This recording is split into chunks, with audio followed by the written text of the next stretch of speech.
میں روزانہ اپنے اسکول ڈرائیور کے ساتھ جاتی تھی، مگر وہ روز مجھے راستے میں ایک بسکٹ بھی کھلاتا تھا۔ اگلے روز ڈرائیور مجھے اسکول چھوڑنے گیا تو میں نے بسکٹ نہ کھایا۔ ابھی 5 منٹ ہی ہوئے تھے کہ اس نے گاڑی روک کر جلدی سے دروازہ بند کر دیا، جیسے بہت جلدی میں ہو۔ آج امی نے ناشتہ دیر سے بنایا تھا، جس کی وجہ سے مجھے دیر ہو گئی تھی، اور ڈرائیور بھی تیز گاڑی چلا رہا تھا۔ تھوڑی دیر بعد ڈرائیور نے گاڑی کا دروازہ کھولا اور مجھے التجا انداز میں کہا، بسکٹ کھا لو، آج اچھی جگہ سے لایا ہوں، دیکھو یہ بہت مزے کی ہے۔ مجھے گھبراہٹ ہونے لگی کہ نہ جانے اس بسکٹ میں کیا تھا۔ مجھے کھاتے ہی چکر سے آنے لگتے تھے۔ ڈرائیور زبردستی کرنے لگا کہ بس ایک بسکٹ کھا لو، یہ تو بہت مزے کا ہے۔ لیکن میرا دل نہیں مانا، بلکہ میرا تو دل کر رہا تھا کہ میں گاڑی سے اتر جاؤں اور زور سے آواز لگاؤں، لیکن میرے پاس کوئی ثبوت نہیں تھا کہ ڈرائیور کچھ غلط کر رہا ہے کہ نہیں۔ ڈرائیور تو بس مجھے کھانے کے لیے بے تحاشا منت کر رہا تھا، مگر میں نے بسکٹ نہیں کھایا۔ گھر آنے پر میں نے امی کو بتانا چاہا، مگر امی کو بتائے بغیر میں اپنے کمرے میں چلی گئی اور سو گئی۔ اور پھر شام میں جب میری آنکھ کھلی تو میں بہت ہی آرام محسوس کر رہی تھی، جو اکثر بسکٹ کھانے کے بعد میں نہیں کرتی تھی۔ میرا پورا دن سر چکراتا رہتا تھا اور مجھے سو کر اٹھنے کے بعد بھی مجھے سر بھاری بھاری محسوس ہوتا تھا، لیکن آج جب میں سو کر اٹھی تو بہت ہی ہلکا محسوس کر رہی تھی۔ مجھے ایسا لگ رہا تھا کہ وہ سب کچھ بسکٹ کی وجہ سے ہوتا ہے۔ میں نے یہ بات کسی کو نہ بتائی۔ اگلے دن ڈرائیور نے چھوڑنے میں 1 گھنٹہ 15 منٹ لگائے۔ وہ آج زیادہ دیر تک مجھے گاڑی میں چھوڑ کر چلا گیا۔ میں اس کا انتظار کرتے کرتے وہاں سے نکل کر خود چلنے لگی کہ اچانک سے مجھے کوئی پکڑ کر گاڑی میں بٹھانے لگا۔ آواز سے یوں محسوس ہوا کہ وہ میرا ڈرائیور تھا، جو مجھے زبردستی ایک بسکٹ کے بجائے 2 کھلا رہا تھا۔ میں نے آوازیں لگانا چاہی، لیکن اس نے میرے منہ پر ہاتھ رکھ لیا اور مجھے زبردستی بسکٹ کھلانے لگا، اور پھر بسکٹ کھاتے ہی میں بے ہوش سی ہو گئی۔ مجھے نہیں پتا کہ اس کے بعد میرے ساتھ کیا ہوا۔ آنکھ کھلی تو امی نے کہا، ڈرائیور تمہیں گھر لے آیا تھا، تم بے ہوش ہو گئی تھی گرمی کی وجہ سے۔ مجھے کچھ سمجھ نہ آیا کہ میرے ساتھ کیا ہوا۔ جو میرے دماغ میں چل رہا تھا سب ویسا تھا، یعنی کہ ڈرائیور میرے ساتھ۔ میں نے امی کو اس بارے میں کچھ نہ بتایا، بلکہ یہ بھی نہیں بتایا کہ ڈرائیور نے مجھے زبردستی بسکٹ کھلانے کی کوشش کی تھی، کیونکہ ہوش میں آنے کے بعد مجھے خود بھی کچھ یاد نہیں تھا کہ میرے ساتھ ہوا کیا تھا۔ اگلی صبح میں نے بہانہ بنا کر اسکول کی چھٹی کر لی تھی، کیونکہ وہ سب دوبارہ نہیں محسوس کرنا چاہتی تھی۔ لیکن اسکول جانے پر ڈرائیور میرے کمرے میں آ گیا اور مجھ سے پوچھنے لگا، بی بی صاحبہ آج آپ اسکول نہیں گئی؟ امی نے انتہائی غصے سے آواز کی سمت کھڑے ڈرائیور کو دیکھا، لیکن ڈرائیور کی آواز سے مجھے وہ کچھ پریشان لگ رہا تھا۔ میں نے اسے کچھ نہ بتایا اور خاموش رہی۔ پھر مجھے کہنے لگا، بی بی صاحبہ میں آپ کے لیے ایک بسکٹ لایا ہوں۔ میں تجسس اور بے بسی سے اپنے ہونٹ کترنے لگ گئی اور دماغ میں بتاتے اس کی طرف دیکھنے لگ گئی۔ میں نے کہا، مجھے ایک ایک چیز تو یاد نہیں، مگر تھوڑا تھوڑا یاد آ رہا ہے کہ کل آپ نے میرے ساتھ کچھ غلط کیا تھا۔ میں نے کہا۔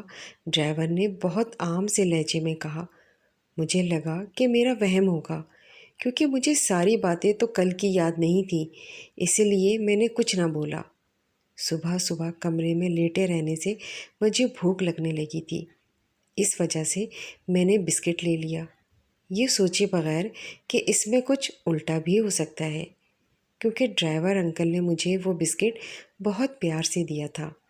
اسی لیے ایک بار پھر سے میں نے وہ بسکٹ کھانے کی غلطی کر لی۔ دن یوں ہی گزرتے رہے۔ ایک دن میں ڈرائیور کے ساتھ جانے لگی تو مجھے ایسا لگا وہ کسی سے فون پر بات کر رہا ہے، وہ بھی میرے متعلق، کیونکہ میں نے اس کے منہ سے سنا تھا، ہاں بسکٹ کھلا دیے ہیں، آج بھی کھلا دوں گا۔ تو پھر آپ کو بتاتا ہوں۔ میں نے صرف اتنا ہی سنا تھا کہ امی نے مجھے آواز لگا دی، بیٹا میں تمہیں دوائی دے رہی ہوں، لنچ کے بعد کھا لینا، تمہارے لیے خاص طور پر لائی تھی، بس اللہ شفا دے تمہاری آنکھوں کو اور جلدی سے تم دیکھنے لگو۔ میں دوائی لے کر گاڑی میں بیٹھ گئی۔ تھوڑی ہی دیر بعد ڈرائیور نے ایک بار پھر سے گاڑی روکی۔ اس بار تو میں نے ٹھان لی تھی کہ پتہ کروں کہ ڈرائیور کرتا کیا ہے آخر، اور پتہ لگاؤں۔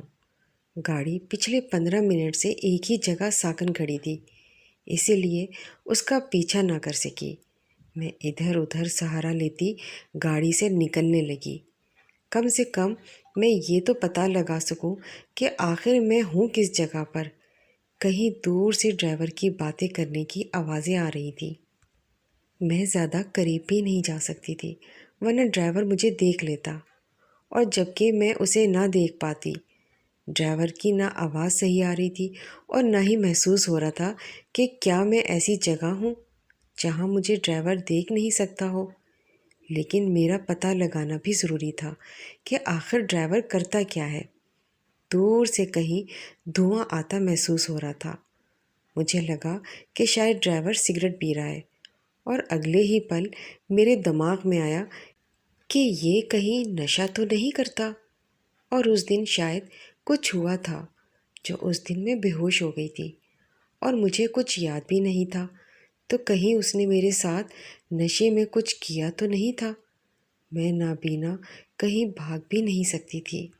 مجھے تو یہ بھی نہیں پتا تھا کہ جس طرف میں بھاگوں گی ڈرائیور ہوگا بھی کہ نہیں، اور مجھے کہیں دیکھ بھی نہ لے۔ وہ دھواں بڑھتا ہی جا رہا تھا، ڈرائیور کی آواز اور قریب سے آنے لگی، بلکہ ڈرائیور کے ساتھ ساتھ ایسا محسوس ہوتا تھا کہ کوئی اور بھی اس سے باتیں کر رہا ہے۔ مجھے کچھ نہ سمجھ آیا اور میں واپس اپنی گاڑی کی طرف بڑھنے لگی، ادھر ادھر سے سہارا لے کر۔ میں تھوڑی دیر کے بعد آخر اپنی گاڑی کے پاس پہنچ گئی تھی۔ گاڑی میں بیٹھتے ہی کچھ دیر بعد ڈرائیور بھی آ گیا۔ بی بی صاحبہ آپ کی سانسیں کیوں پھول رہی ہیں؟ میں نے کہا نہیں نہیں کچھ نہیں۔ پھر میں نے ڈرائیور کو کہا اتنی دیر کیوں ہو گئی تھی آپ کو؟ میں نے ہمت کر کے پوچھا۔ کچھ نہیں بی بی صاحبہ، اپنے بچوں کے لیے دوائی لے رہا تھا، غریب بچے تو بس بیمار ہی ہوتے رہتے ہیں۔ بس یہ کہتے ہی اس نے جیب میں ہاتھ ڈالا، جس کی وجہ سے چرمر کی آوازیں آنے لگیں، اور ساتھ ہی مجھے اس نے بسکٹ پکڑا دیا۔ اس کی آواز سے، اس کی بات کرنے کے انداز سے ایسا کہیں محسوس نہ ہوتا تھا کہ اس نے کوئی سگریٹ یا نشہ کیا ہے۔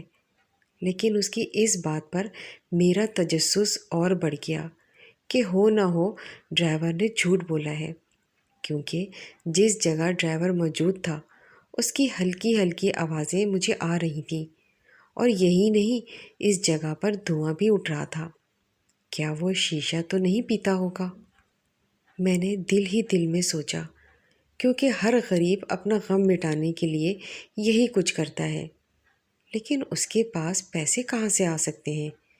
میں خود ہی دل میں سوال کرتی اور خود ہی جواب نکال لیتی، لیکن ادھر وہ کسی سے بات بھی تو کر رہا تھا۔ مجھے اچانک یاد آیا، کہیں اسے کسی نے نشے میں تو نہیں ملوث کر دیا؟ بی بی صاحبہ کیا ہوا؟ کہاں گم ہیں؟ آپ کو بھوک لگ رہی ہوگی نا، یہ بسکٹ کھائیں۔ آپ مجھے بسکٹ کیوں دیتے ہیں؟ بالآخر میرے منہ سے نکل ہی گیا۔ اور اس دن جب میں بے ہوش ہو گئی تب آپ نے مجھ سے، یعنی میرے ساتھ زبردستی کی تھی نا؟ مجھے بہت ہلکا ہلکا یاد آ رہا تھا۔ نہیں نہیں بی بی صاحبہ، میں نے آپ کے ساتھ کب بدتمیزی کی تھی؟ اس نے ٹوٹے پھوٹے الفاظ میں کہا۔ میں نے زیادہ بحث نہیں کی، کیونکہ مجھے خود حقیقت ہی نہیں معلوم تھی۔ آپ کی طبیعت کیسی ہے؟ اب میں اچانک سے سٹ پٹائی۔ میری طبیعت کے بارے میں ان کو کیسے پتہ چلا؟ میں نے تو اپنی طبیعت کا کسی کو نہیں بتایا تھا۔ اس کا مطلب بسکٹ میں ضرور کچھ تھا۔ میری طبیعت کو کیا ہوا؟ میں نے بہت نارمل انداز میں پوچھا۔ ارے بی بی صاحبہ، میں تو آپ کی آنکھوں کے بارے میں پوچھ رہا ہوں۔ کچھ بہتری آئی اس میں؟ آپ کا علاج چل رہا تھا نا؟ ہاں وہ اچھا، کیا فرق؟ کچھ بھی نہیں، تھوڑا تو پڑا ہوگا۔ ڈرائیور نے حیرانی سے پوچھا۔ نہیں، امی نے دوائی لی تھی، میں روز کھاتی ہوں، مگر اس سے بھی کوئی فرق نہیں پڑتا۔ میں کیوں غلط سوچ رہی تھی ڈرائیور کے بارے میں، جبکہ وہ کتنا دل کا اچھا ہے۔ میں نے خود سے ہم کلام ہوتے ہوئے کہا۔ شاید میں زیادہ سوچ رہی تھی۔ یہ سوچتے ہی میں نے ڈرائیور سے بسکٹ مانگا اور معمول کے مطابق کھانے لگی۔ راستے میں گاڑی پنکچر ہو گئی اور ہمیں کچھ وقت انتظار کرنا پڑا، کیونکہ اب ہمیں انتظار کرنا تھا اور کافی دیر ہو چکی تھی اور میری حالت خراب ہونے لگی۔ میرا سر چکرانے لگا۔ میری حالت دیکھ کر ڈرائیور سن ہو گیا، کیونکہ اس سے پہلے کبھی بھی میری یہ حالت ڈرائیور نے نہیں دیکھی تھی۔ ڈرائیور پریشان ہو گیا اور جلد از جلد گاڑی ٹھیک ہوتے ہی مجھے گھر لے گیا۔ اور اس کے بعد اگلے 2 دن تک مجھے ڈرائیور نے نہیں چھوڑا، بلکہ مجھے بابا لینے اور چھوڑنے جاتے تھے۔ میں نے بابا سے پوچھا کہ ڈرائیور کہاں ہے؟ بابا نے کہا اس کی طبیعت ٹھیک نہیں ہے، اس لیے تمہیں چھوڑ رہا ہوں۔ کچھ دن گزرنے کے بعد ڈرائیور جب مجھے چھوڑنے گیا تو میں 20 منٹ میں پہنچ گئی۔ مجھے حیرانی ہوئی، یہ کیسے ہو گیا؟ یہ پہلی بار تھا کہ ڈرائیور نے مجھے 20 منٹ میں چھوڑ دیا اور ساتھ ہی اس کے مجھے بسکٹ بھی نہیں دیا۔ ایسا 1 ہفتے تک ہوتا رہا تو آخر میں نے پوچھ لیا، انکل اب آپ مجھے 20 منٹ میں کیسے چھوڑ دیتے ہیں اور مجھے بسکٹ بھی نہیں دیتے؟ تو ڈرائیور نے بات بنا دی کہ بیٹا مجھے کسی ضروری کام سے جانا تھا، آپ کے بابا نے کہا تھا، اسی لیے میں نے جلدی سے جلدی اسکول آپ کو پہنچا دیتا ہوں اور بسکٹ لینے کا بھی ٹائم نہیں ہوتا مجھے۔ ڈرائیور کی اس بات سے کوئی تسلی نہیں ہوئی تھی، اسی لیے اب میں نے ٹھان لیا کہ میں اپنے ساتھ اپنے دوست کو لے کر جاؤں گی، وہ بھی چپکے سے، تاکہ معاملے کا پتہ لگ سکے۔ اگلے کچھ دن میں اپنے دوست کو چپکے سے ڈگی میں بٹھا دیتی، تاکہ اتنا وقت ڈرائیور کو کیوں لگتا ہے پتہ تو چل سکے، اور کیا واقعی میں وہ گاڑی روکتا ہے اور وہ واقعی کچھ غلط کر رہا ہے۔ ان سب سوالوں کے جوابوں کے لیے میں اپنے دوست کو لے گئی، لیکن اس کا کوئی فائدہ نہ ہوا۔ نہ تو ڈرائیور چھوڑنے میں دیر لگاتا اور نہ ہی مجھے بسکٹ کھلاتا۔ مجھے شک تھا کہ کہیں ڈرائیور نے دیکھ نہ لیا ہو۔ مجھے اپنے دوست کو گاڑی میں چھپاتے ہوئے 1 ہفتہ ہو گیا، لیکن اس 1 ہفتے میں مجھے اپنی طبیعت میں واضح فرق سمجھ آیا۔ نہ تو میرا سر چکراتا، نہ درد ہوتا، بلکہ میں تو فریش محسوس کر رہی تھی۔ کیا یہ سب اس لیے کہ میں بسکٹ نہیں کھا رہی تھی؟ بہت سارے سوالوں کے جواب تھے۔ اب مجھے ان سب کے جواب چاہیے تھے۔ میں نے 1 ہفتے کی اسکول سے چھٹی لی ہوئی تھی، کیونکہ گھر پر میری بڑی بہن کی شادی تھی۔ اس میں سبھی مہمان کو بلایا گیا تھا اور ساتھ ہی گھر میں موجود باورچن کو بھی، بابا کی خدمت کرنے والے خاص ملازم اور ڈرائیور، کیونکہ یہ سب بھی ہمارے گھر کا ہی حصہ تھے۔ شادی کی تقریب شروع ہوئی۔ ایک دم اوپر کی منزل پر شور سا مچا۔ ہم سب اوپر کو بھاگے جہاں تیز آوازیں آ رہی تھیں۔ شاید ڈرائیور کسی سے لڑ رہا تھا۔ ڈرائیور کی آواز سے لگتا تھا کہ کسی کو بس قتل کرنے کی دیر ہو۔ سب ڈرائیور سے پوچھنے لگے کہ آخر وجہ کیا ہے۔ اتنی دیر میں ایک زوردار تھپڑ کی آواز آئی، لیکن یہ تھپڑ کس کو پڑا تھا؟ اب بابا کے چلانے کی آواز آئی، تم ہوتے کون ہو؟ میرے خاص مہمانوں سے لڑنے والے۔ تمہیں زندگی بھر میں نے بچوں کی طرح پالا، تمہارے بچوں کو میں نے پڑھایا، اور تم احسان فراموش آج میرے گھر پر بلائے مہمانوں سے ہی لڑ رہے ہو، وہ بھی گریبان پکڑ کر۔ مجھے سمجھ آ گیا کہ بابا ڈرائیور کو ہی ڈانٹ رہے تھے۔ لیکن ڈرائیور کس سے لڑ رہا تھا؟ میری سمجھ سے تو باہر تھا۔ آنکھ سے اندھی کیسے کچھ دیکھ سکتی تھی؟ آپ اس کو نہیں جانتے صاحب، یہ بہت ذلیل انسان ہے۔ میں آپ کو کیسے سچ بتاؤں؟ میری ہمت نہیں ہو رہی۔ ڈرائیور نے نہایت غصے سے کہا۔ چپ ہو جاؤ اور دفع ہو جاؤ یہاں سے۔ آئی سمجھ؟ بابا کی آواز میں شدید غصہ بھرا محسوس ہوتا تھا۔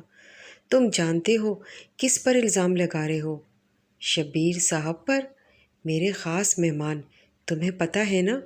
ان کے بھائی نے یہ گھر ہمیں ڈیلنگ میں دے دیا تھا۔ ہماری بہت بڑی پراپرٹی کا لاس ہو گیا تھا۔ شبیر صاحب کے بھائی نے اپنے گھر میں مشورے کے بغیر اتنا بڑا فیصلہ کر لیا تھا، لیکن تم غریب کہاں جانو یہ بات؟ بابا کے منہ سے پہلی بار یہ بات نکلی تھی، شاید اس لیے کیونکہ شبیر انکل کے بھائی ضمیر انکل کا ہم پر واقعی بہت بڑا احسان تھا۔ نہیں صاحب جی، یہ اتنے اچھے نہیں جتنے آپ سمجھ رہے ہیں۔ یہ جھوٹا شخص ہے، روز بلے شاہ کے مزار پر جعلی پیر بن کر بیٹھتا ہے۔ اچھا، تمہیں کس نے بتایا؟ تمہیں کام کے سوا ہم جانے کہاں دیتے ہیں جو تمہیں پتہ ہو؟ بابا نے طنزیہ انداز میں کہا۔ صاحب جی، آپ کو اگر ایک سچ بتاؤں، آپ غصے تو نہیں کریں گے؟ ڈرائیور کی آواز کچھ ڈری ہوئی محسوس ہوتی تھی۔ تیرا اور کیا کہنا رہ گیا ہے؟ تو کیا بولے گا؟ اب بول۔ بابا تو جیسے غصے سے پیلے ہو رہے تھے۔ میں ان کی آواز محسوس کر سکتی تھی کہ بابا جتنا غصہ کر رہے ہیں لال ہو گئے ہوں گے۔ وہ دراصل بی بی صاحبہ بسکٹ۔ ڈرائیور کی زبان لڑکھڑا رہی تھی۔ بسکٹ کا نام سنتے ہی میرے رونگٹے کھڑے ہو گئے تھے۔ دفع ہو جا اور اب ایک لفظ نہ کہنا۔ تیرے منہ سے کچھ نکل تو رہا نہیں ہے، ڈر کے مارے۔ اب کیا کہو گے؟ جو تماشا بننا تھا بن گیا۔ اس وقت بابا غصہ ضبط کر رہے تھے، ایسا محسوس ہوتا تھا۔ رک جائیں بابا، میں نے کہا۔ بسکٹ کیا بتائیں؟ آپ کیا بسکٹ؟ میں نے فوراً کہا۔ وہ بی بی صاحبہ، میں جو آپ کو بسکٹ کھلاتا تھا وہ مجھے یہی دیتا تھا، اور وہ جو میں آپ کو اسکول لیٹ چھوڑتا تھا وہ بھی اسی کی وجہ سے۔ میں گاڑی روک کر اس جعلی بابا کے پاس جاتا تھا۔ سب ساکن ہو کر ڈرائیور کی بات سن رہے تھے۔ کیا بکواس کر رہے ہو؟ تمہیں یہ اچھا خاصا انسان نہیں دکھ رہا جو اپنی صفائی پیش کرنے کے لیے اس کو بابا بنا دیا ہے؟ بابا کے غصے میں اضافہ محسوس ہو رہا تھا۔ نہیں، آپ ایک بار میری بات سنیں صاحب، ڈرائیور نے جلدی سے بولا۔ میں بی بی صاحبہ کے علاج کے لیے جاتا تھا اس بابے کے پاس۔ یہ مجھے بسکٹ پہ پتہ نہیں کیا پڑھ کے دیتا تھا، اور پھر کہتا تھا اس بارے میں گھر والوں کو نہ بتاؤں ورنہ لڑکی کی جان کو خطرہ ہوگا۔ وہ یہ عمل روز کراتا تھا، اور ایک دن بی بی صاحبہ نے بسکٹ نہیں کھایا تو اس جعلی بابا نے مجھے کہا آج 2 بسکٹ کھلاؤ، اور نہ کھائے تو زبردستی منہ میں ڈالنا ورنہ تمہاری بیوی کی آنکھ کبھی ٹھیک نہیں ہوگی۔ لیکن اس دن 2 بسکٹ کھلانے پر بی بی صاحبہ کی طبیعت خراب ہو گئی۔ میں نے سوچا ویسے ہی ہو گئی ہوگی، لیکن کچھ دن پہلے گاڑی خراب ہو جانے کی وجہ سے بی بی صاحبہ کو انتظار کرنا پڑا۔ تب میں نے بی بی صاحبہ کی وہ حالت دوبارہ دیکھی تو مجھے کچھ گڑبڑ لگی۔ میں اگلے روز اس بابا کے پاس بی بی صاحبہ کو اسکول چھوڑنے کے بعد گیا۔ وہاں پہنچا تو کچھ لوگ آپس میں باتیں کر رہے تھے۔ مجھے وہ بابا بھی نظر نہ آیا تو میں ان سب لوگوں کے پاس چلا گیا۔ وہاں کھڑے لوگوں سے میں نے کہا، تمہیں پتہ ہے یہاں ایک بابا ہوتے ہیں جو بسکٹ پہ دم کرتے ہیں، وہ کہاں ہیں؟ سب میری طرف دیکھ کر کہنے لگے، کون بابا؟ ہم نے تو ادھر کسی کو نہیں دیکھا۔ جو بھی دم کرتے ہیں اندر کرتے ہیں۔ مجھے کچھ سمجھ نہ آیا کہ میں کیا کروں۔ اس دن کے بعد سے میں نے نہ ہی بسکٹ دیا بی بی صاحبہ کو اور نہ ہی دیر سے چھوڑا، اور آج مجھے یہ ادھر نظر آیا تو میں پہچان گیا، یہ وہی بابا ہے کسی کو بھی ڈرائیور کی من گھڑت کہانی پہ یقین نہیں آ رہا تھا، لیکن مجھے یہ سب سچ محسوس ہوا۔ ہاں، میں ایک دن پیچھا کر رہی تھی تو مجھے دھواں محسوس ہوا تھا، اور یہ بھی کہ ڈرائیور کسی سے باتیں کر رہا ہے، لیکن کس سے کر رہا ہے میں یہ نہیں دیکھ سکتی تھی، تو مجھے پتہ بھی نہ چل سکا۔ اور ہاں، سچ میں مجھے اس بسکٹ سے چکر آتے تھے۔ دیکھا صاحب، میں سچ کہہ رہا تھا۔ سب ڈرائیور کی طرف متوجہ تھے کہ مجھے محسوس ہوا کوئی میرے قریب آ رہا ہے۔ اچانک سے کسی نے مجھے کس کر پکڑا اور کہنے لگا، ہلنا مت ورنہ تمہاری بیٹی کو مار دوں گا۔ یہ آواز شبیر انکل کی تھی، جنہوں نے شاید میرے سر پر بندوق رکھی تھی۔ گھر کے سب افراد خوف زدہ تھے۔ کسی کو کچھ سمجھ نہیں آ رہا تھا کہ آخر ہو کیا رہا ہے۔ اب جو آواز آ رہی تھی وہ صرف شبیر انکل کی تھی۔ ہاں، میں تھا، میں ہی تھا جو تمہارا نقصان چاہتا تھا، اور کیوں نہ کرتا۔ تمہاری وجہ سے میرے بھائی نے بھی نہ ہم سے پوچھا اور نہ بتایا، اتنا بڑا گھر تمہیں دے دیا۔ یہ گھر میرا تھا اور میں یہاں رہنا چاہتا تھا، پر تم نے بڑی ہوشیاری سے یہ گھر لے لیا، اور پھر تجھے کیا ملا؟ یہ نابینا بیٹی؟ ہاں ہاں ہاں، پھر تو اس کا علاج کرے گا۔ وہ ایک بار پھر طنزیہ انداز میں ہنسا۔ شبیر انکل بولے جا رہے تھے، میرا تو خواب گھر تھا جو نہ حاصل کر سکا، تو کیا تیرا نقصان تو کر سکتا ہوں نا؟ اور پھر تیری یہ نابینا بیٹی اور بے وقوف ڈرائیور، اچھا موقع کہاں ملتا۔ شبیر انکل میری کمزوری کا مذاق اڑا رہے تھے اور میری آنکھوں سے آنسو ٹپک رہے تھے۔ اور پھر اچانک سے کسی نے کسی کو دھکا دیا تو مجھے بھی محسوس ہوا، اور میں تھوڑے سے آگے کو ہو گئی۔ بس بی بی صاحبہ کے بارے میں ایک الفاظ بھی نہیں۔ یہ آواز ڈرائیور کی تھی، لیکن ساتھ ہی کہیں زور سے نیچے کسی نے گرنے کی آواز بھی آئی۔ روتی ہوئی امی، بہن اور بھائی سب مجھ سے لپٹ گئے، اور نیچے سیڑھیوں پر بھاگنے کی آواز بھی آئی۔ کیا ہوا ہے امی؟